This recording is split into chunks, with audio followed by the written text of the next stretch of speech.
J got them bees rocking. Press obey. Welcome to Straight Facts. I know you gon' feel it. All good vibes, so please save your opinions. See why I ain't here to judge, so don't be looking for a critic. Do this combos out of love and help to spread some recognition. We can talk about your favorite team and how they got you feeling. Overall growth and understanding is the mission. So just kick back and listen and analyze what's mentioned. You can even pull up next and share your thoughts. Come on, let's get it. Welcome to Straight Facts. Yeah. Yeah, welcome to Straight Facts, man. Hey. Welcome to Straight Facts Podcast, episode 46. You know, this is a special one for me. It's the first time that I'm coming down to Aiken, you know, doing somebody that's kind of mixed in both lanes. Politician, community work, boxing. This is a special one for me. I want to bring to the show my guy, James Hankinson, and his lovely wife. How y'all doing today? Good. How you doing? Thank y'all for having me. Bless, man. Bless. Yes, sir, bro. I appreciate y'all having me, man, because I know y'all be busy every day. You know, so y'all just got finished with practice. So thank you again for having me, Straight Facts Podcast on the show, bro. Man, thank you for coming. Yes, sir, bro. You already know, man. Let's get this thing started. I want to give a little background, bro. That's how I start all my guests. Tell me about where you grew up at and on the neighborhood you come from. I grew up in Aiken, on the north side of Aiken. Well, actually, my mom and them started on the west side of Aiken, Hampton Avenue. Okay, for sure. You know, and then we moved to the north side of Aiken. All right, let's talk a little bit about growing up down in Aiken. Brothers and sisters? Yeah, I have 4 sisters. Okay, so talk a little bit, man, 'cause I know a lot of times people in the South, we have church backgrounds and stuff like that. So did you grow up in the church and stuff like that? Yeah, we was raised up in Miami Baptist Church. Okay, for sure, man. So talk about your parents a little bit, man. How was it growing up in the household coming up? I'm the baby out of the 5. Okay. You know, so much as I can remember, I just used to get beat up all the time by my sisters, man. I was about to say that too. Bigger sisters usually do that to the little brother. Yeah, so I remember getting beat up by my sisters a lot, man, just for doing anything, whether I was just making noises for no reason or whatever. For sure. So would you give your sisters credit, man, because I know you got a lot of toughness and stuff with you, man, so would you give your sisters a lot of credit for giving you that toughness back in the day? Oh, yes, most definitely. For sure, man. That's what it's all about, man, because, you know, it's a family-oriented show, and I know y'all family people, so that's what I wanted to cover that a little bit, man. So talk about what's the best and the worst thing about growing up in Aiken, South Carolina? The best thing is I love my city, period. I love the people in it. I love everybody around me. For sure. The worst thing is it never changes. There's nothing to do for the youth. Facts. You know, me growing up in Aiken, I didn't have nothing to do. I'm 40 now. So you imagine, 40 years without having anything to do in Aiken? Yeah. You know, It's so that's the worst. Yeah, facts. And that segues into my next question. Because I would ask you, did you play a lot of sports growing up? Because it ain't too much stuff to do. Did you play sports and anything like that coming up? I boxed. Coming up, I did boxing. Okay. I might have did a little church league basketball. For sure. But mainly it was just boxing. Okay, let's talk about boxing a little bit. Who were some of the people that inspired you to first start boxing? My best friend, he passed now, Christopher Jordan. Everybody used to call him Petey. Okay. Let's talk about Petey a little bit, man. How much Petey meant to you, man? Showing you life lessons and stuff like that in boxing. Man, like I say, we started in elementary school. I met him in elementary school. Okay. We had to stand up, tell our name, and we had to tell a food that we liked, you know, when we said our name. So I stood up and I was like, my name James Hankinson, I like Jello. You know what I'm saying? Like that or whatever. Yeah. And he stood up, he said, I'm Christopher Jordan, I like chocolate. Okay. And so after that, we started playing with each other at recess, and it just kind of took off to our adulthood. Okay, for sure. You didn't find one without the other. Exactly. And so I like that. That's why I like to hear the beginning stories of how friendships and stuff start like that. So how long after y'all met did he first start teaching you boxing?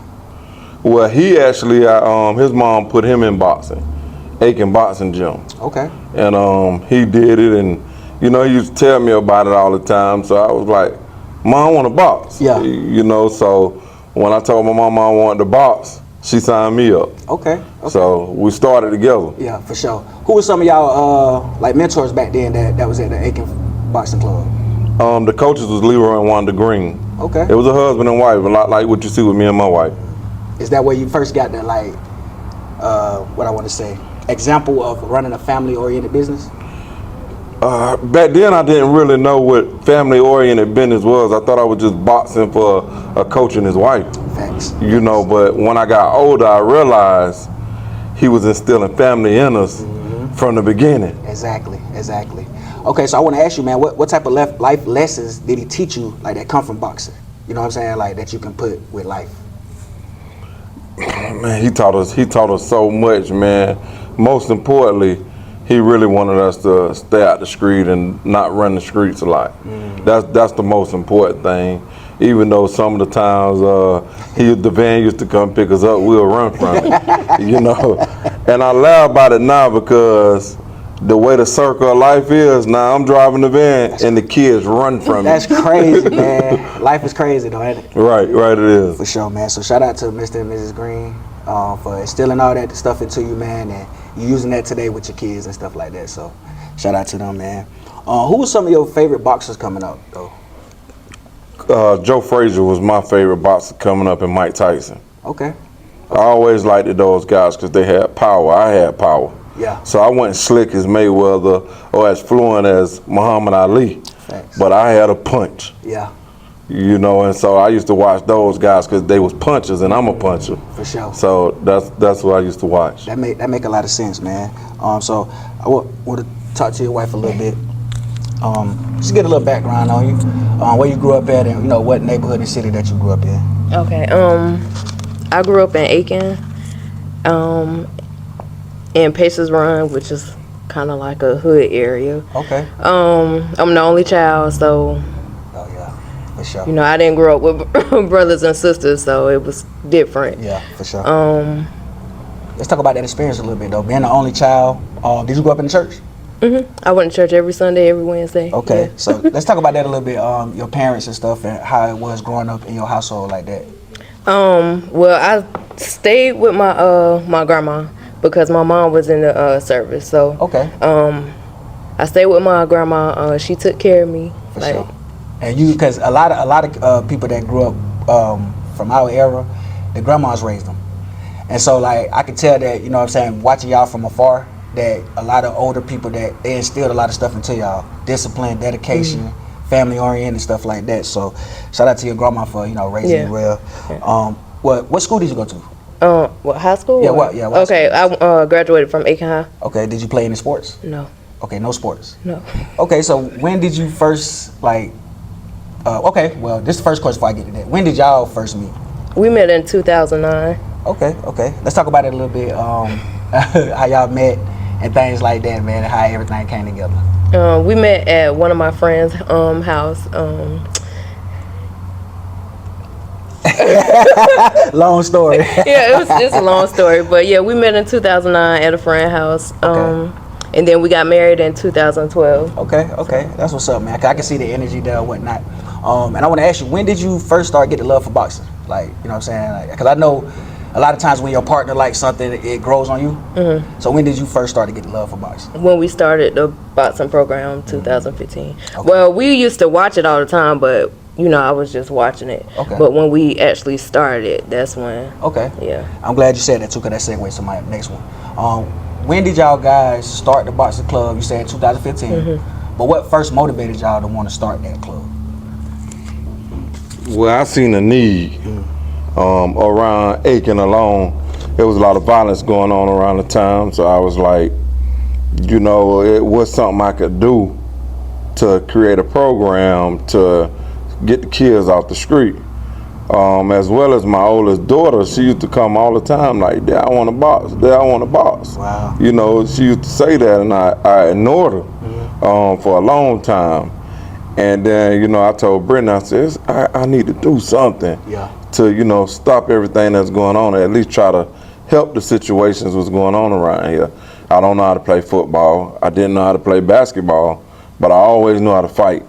So I felt like, that was the gateway to create a program with boxing, something I did for the kids. It's a lot like Jesus. Okay. So when Jesus, and I'm not saying I'm Jesus, I don't want nobody to get that, twisted. For sure. But it's a lot like Jesus. When you read the Bible, he went out, he healed the sick, he allowed the blind to see, so the multitudes followed him. So I felt like if I go out, do this good deed, which was boxing, the multitude will follow, and I'll be able to change lives. Facts, and that's what ended up happening.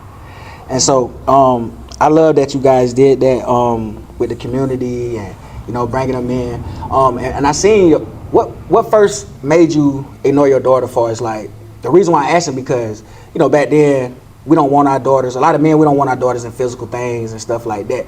Did you think boxing was too physical for her? I didn't think it was too physical for her. I thought she was playing. I thought she was playing. I thought, you know how you home with your parents and, you kind of pick up your parent ways because all I'm doing is watching boxing. I just thought that was something she was just picking up because that's all she seen me do. For sure. So I thought she was playing. It's a lot like when you're growing up, you're black, you're a Democrat, and that's all you know.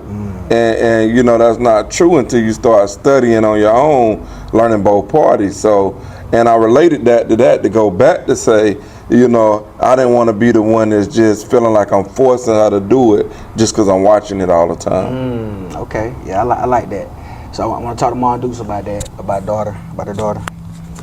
So how did you feel when she first came to y'all and said she wanted to start boxing? Because this was before y'all started the club, right? Wow, so she basically manifested it. So how did you feel about that? Well, I felt the same way. I thought she was just playing. I thought she was like just saying something just to say it, but then like she was actually serious. For sure. So that's when we took it serious. Okay. So when everything started to, when the fight started to happen and you see all the physicalness and everything like that, when she first started getting into the ring, like the real fights, when she came home, well, I'm pretty sure y'all was here. So as it's happening, did you see that's something that she loved or it's something that she had to grow to love? Or it was in the beginning? I seen it was something she was good at. When she had her first fight, man, she dominated the girl. She came home with a big trophy. Then she started winning belts and more trophies. So it was natural to her. Thanks. I can relate it to Layla Ali or Muhammad Ali. You know what I'm saying? But I will say she was 20 times better than I ever was. Wow. Mondoos, how did you feel? Did you think that she had that love for it, and that was something that you said that she was gonna continue to keep doing? Yep. Okay. Okay. And so I like that too, man. And I like the examples that you're using too, man, because that's great that fathers, their daughters, you never know what they watching. You know what I'm saying? Like you said, that she was watching from afar that boxing, what you was doing. She seen that you had love for it. Right. You know what I'm saying? And a lot of daughters are closer to their father. You know what I'm saying? A lot. So that's good that y'all set a good example for her like that. So shout out to y'all for being great parents. Okay, so we want to slide a little bit to the politics a little bit, but we're gonna squeeze in a little little middle of it. What would you say is the most needed thing around your community in Aiken County? If we talking from a councilman standpoint, the most thing that's needed is communication and transparency. So like me being a voter and me being a citizen, a lot of the times we don't know things gonna happen until it happens already, and then everybody ready to, run down to the city meetings and county meetings and, raise sand. But if we just had an elected official that represents us, that's willing to bring us the problem before it gets too big, that'll be great. So better communication, I would say, would be my number one thing. Okay, and communication leads to everything else. So correct. Okay, so what first motivated you to want to get into politics, though? Man, honestly, man, God told me to run, and I ignored him. So I started having bad headaches. But with the headaches, it just kept dawning on me like, run for county, run for council. And I ignored it, and finally I said, okay, I hear you, God. And I got up and I ran. Wow. And when I ran, my migraine stopped. Wow. That's amazing. And see, that's why we want the people to hear, man, because, I've been trying to, get closer to God, too. I always been pretty close to him, but you can never be too close. So you can always be willing to learn. So I'm glad that you was willing to listen, man. And that's crazy that the migraines end up stopping because of that. So God is real, man. So, and you the first person I ever went and dealt with and told that story. Usually I just tell them, God told me to do it. Yeah. But I never get into details with, really why and what happened to me and things like that. Exactly. And you know, it's called Straight Facts, so this is the name of the show. So you said it for a reason. You know and you know, he gave me visions, and the visions he was putting in front of me, you know, I really had to jump out there because I didn't know anything about politics. I didn't know one thing about politics. Yeah. But I knew the visions that he was giving me and everything he told me that I need to stop, you know, or try to slow down.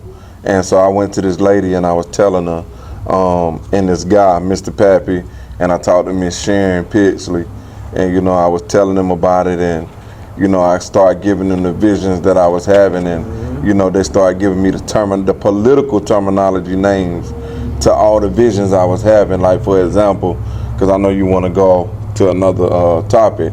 For example, they keep building up these subdivisions. But while they building up these subdivisions, our neighborhoods, the neighborhoods we grew up in, is going down. Exactly. So when are we going to start building up our neighborhoods that was already there? Or are we just going to be pushed back? So you willing to push forward, you know what I'm saying, and come with good power behind you. So that's a good mindset to have. So I want to ask you, because you running for Aiken County District 8, right? Correct. Okay, so because you touched on it a little bit. What made you want to run for the Republican side? Because like you said, a lot of us grew up Democratic. I don't know why we was automatically put in that, and that's the thing that was taught to us a lot. And I've been doing a lot of research too. Like, you know, the older you get, you looking into, you like, okay, hold on, let me see, this side is kind of, you know what I'm saying? So what made you run for the Republican side? Man, I called a county councilwoman, and I ain't gonna speak her name, but I called a county councilwoman, and I told her, I said, God told me to run for county council, and I called her because I felt like we was close enough where we could talk to one another and she would give me advice. So I felt comfortable talking to her at the time. And I told her, I said, well, God told me to run, I'm gonna run. And you know, the answer she gave me was, well, if you run on a Democrat, no, let me go back. The answer she gave me was, we already got who we want. And so I was like, I'm gonna run anyway. Yep. And she was like, well, if you run on the Democratic side, we're gonna put somebody else to run against you so we can split the votes and you'll lose anyway. Wow. And so when she told me that, I went back and I was like, God, if this is really your voice and you told me to run, why did she do that? You know, like that. And to fast forward a little bit, a guy came in the gym by the name of Mario Williams, and you know, we invited him in and he talked to the kids, and he said he was like the first GOP president of the Republican Party or something of that nature. And you know how you talking to somebody but you thinking in your head, so I'm like, God, am I supposed to talk to him? Am I supposed to talk to him? Wow. And so after he got done speaking to the kids, I went to him. I said, hey man, God told me to run. I said, and I gave him the whole rundown, because I'm not gonna lie, I'm not gonna go to the Republican Party and act like I didn't just talk to somebody on the other side. I'm not gonna go to the other side and act like I just talked to somebody else, because I know if God be for me, who can be against me? Yes, sir. So at the same time, I'm like, if I speak my truth, then I know the Lord gonna protect me anyway. And the facts. You know what I'm saying? Yeah. And so when I went to him and told him, he said, well, give me some time and I'll call you back. And it took him, that night he called me back and he said, well, can you meet me at a location so you can talk to some people? So I went to the location, me and Brittany, and we talked to like 4 people, and we told them, you know, why I wanted to run. They asked me questions before we went in there. Brittany was like, I'm telling you now, I ain't answering no questions. I ain't talking, I ain't answering no questions. So we started talking and they was asking me the question, and I gave it to them exactly how God gave me. And you know, they kind of looked at me and they was like, okay, you know, I could tell like the spirit was in the room. So then I knew the spirit was in the room when they were like, okay, well, we want to hear from the wife. So Wow. in my mind, I'm like, she just said she ain't talking. But when she opened my mouth and started talking, the answers came. And I was like, nobody but God. That's amazing, man. And that was God. Like when she first said that, God, well, you know, everything already set in stone with God. But as she telling I'm not talking, like it was already made that she gonna talk, like, cause you was already gonna be successful. Everything was already made for it. You know what I'm saying? Right. So that's amazing how they end up playing out like that. So, can you talk a little bit about the importance of voting? And you know, if people really want to see change, they got to get out here and vote. So, can you talk about the importance of that? it's very important to vote because that's the only way our voices will be heard. I know a lot of time, like I stated earlier, a lot of people like to vote how we was raised, but sometimes how we was raised is not the correct way. And I say that to say, if we've been struggling for all these years because we've been voting the same, we gotta vote for change. Got to. And currently at the moment, the change is James Hankinson. Exactly. And so that's why we need to get out and we need to vote because I'm currently still in the hood. Facts. You see what I'm saying? I don't live in a big house on the hill. I don't have all the riches. Yeah. So I'm going through the struggle and I'm still running. Facts. So by me going through the struggle, I want everybody to come up. The issues that my neighbors have is the same issues I have. The issues that the other neighborhoods have is the same issues I'm going through. So that makes it even better for me to get in there and fight harder and harder and harder, not only for myself, but for everyone. And see, that's why I never understood about the politics back then, like, because they always chose people that didn't relate to the people. They way older, they're not, you know what I'm saying, in the streets with them, they don't know what they're going through. So this is a perfect example that you for the people, you with the people, you know what they're going through, and you trying to change along with them. So if you was to get elected, what type of changes would you bring to the Aiken County? If I was to get elected, the type of changes I would bring to Aiken County, the first change I would bring is that communication. The communication would be the first change I bring. Now, asking me that personally, honestly, I can't answer that, and I'm gonna tell you why. It wouldn't be about the change that I would bring. It has to be about the change that the people want to see and that me and the people could bring together. Because without them, I'm nothing. Yeah, that's true. That's definitely true, man. So, if you can go back in time with everything that you done learned now, what would you tell a young James Hankinson starting in life? I wouldn't tell him nothing. Yeah. Because the person I was back then made me who I am today. And if I alter anything to go back and tell young James to change, I wouldn't be sitting in this chair with you right now. It'll alter young James' future. Exactly. That's a great answer. I like that. That was a great answer, man, because you're right. Everything happened for a reason. You know, everybody want to go back and change stuff like that, but without that stuff, you going through that thing, like, you wouldn't be here. Like, everything sounds cliche, but it's true. You know, so I know y'all got things to do, so I'm going to hit you with this final question, man, because y'all family-oriented, things like that. So I want to talk about fatherhood a little bit. How much does it mean to you, and how important it is in your life? Whew. Fatherhood means a lot to me. And I always wanted to be the father. Fatherhood means a lot to me. It means a lot. I always wanted to be the father that my dad wasn't to me. Okay. You know, but I do also know that things happen, and when time change, people change. And so where I'm at in my life, with the way the generation have changed, he probably couldn't have did it how I'm doing it. Yeah. You know what I'm saying? So I understand his times is different from my time. Facts. And see, that a lot of us end up learning that as we grow up about our parents. You know what I'm saying? You're like, darn, why they treated us like that? But you have to look at how they was raised, what they know. They don't know. They didn't learn a lot of things because, like you said, thank God we got social media now so we can see. Like you said, you had to research on the Republican and stuff like that. Back then, they were just Democrat. Or your pops, he only knew one way. Right. You know what I'm saying? So you was able to pick other people's brains. Your coach, the Green family, right? The Green family, right? So you was able to pick their brains and stuff and learn things. So shout out to your pops still. You know what I'm saying? Because again, like you said, if he didn't raise you the way you wouldn't be here to raise your kids like you is now. Right. So shout out to you being a great father, man. Shout out to both of y'all for being great people. You know what I'm saying? You're going to win the election. I receive it in Jesus' name. You know what I'm saying? This boxing club is one of the most well-known boxing clubs in the area. Y'all great people. You know what I'm saying? I've been hearing about y'all for a lot of years, man. So keep doing what y'all doing. And I thank y'all for coming on Straight Facts Podcast, man. Man, thank you for having us, man. Yes, sir. Seriously, thank you for having us. Next city councilman right here. Yes, sir. Yes, sir. Man. And we're going to bring the change the city need, the county need. We're going to bring the change. Facts. That's what it's all about, man. Change. It's time. And for people of my generation, they should want to see somebody they grew up with. Exactly. Somebody that they hung out with. Somebody that they know. I'm not holier than thou. I'm a sinner saved by grace. You know, so I'm not walking around like, you know what I'm saying, my stuff don't stink. Facts. You know?